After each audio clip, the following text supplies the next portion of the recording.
Καληνύχτα σας.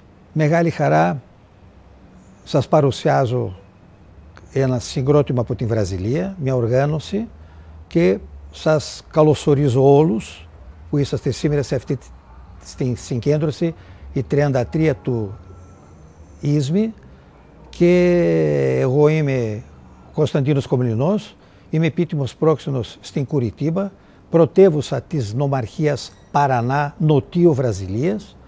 Έχουμε εδώ στο νότιο της Βραζιλίας τρεις νομαρχίες που η αρμοδιότητα του προξενείου φτάνει. Πάμε στα σύνορα του Ουρουγουάη, Παραγουάη, Αργεντινή, και έχουμε 2.000 Έλληνες με τους ομογενείς από τους 20.000 που υπάρχουν σε όλη την Βραζιλία. Έχουμε τρεις κοινότητες οργανωμένες και ζούμε εδώ χρόνια. Εγώ γεννήθηκα στη Βραζιλία, οι γονείς μου είναι Έλληνες, η γυναίκα μου η Μαρία είναι γεννημένη στην Ρόδο.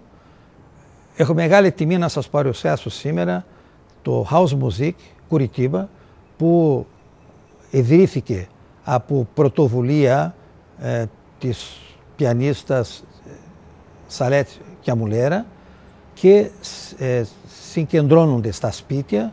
Λοιπόν, θέλω να πω ότι μαζεύουν την οικογένεια, παίρνουν καλή μουσική, όχι μόνο κλασική, όμως φολκλωρική μουσική, και έχουν ένα σκοπό πάρα πολύ σημαντικό στην κοινωνία του Παρανά. Θέλω να σας ευχαριστήσω πάρα πολύ εγκάρδιος που είσαστε εδώ παρόν, και να σας καλέσω να έρθετε στην Βραζιλία, γιατί σας περιμένουμε. Ευχαριστώ πολύ.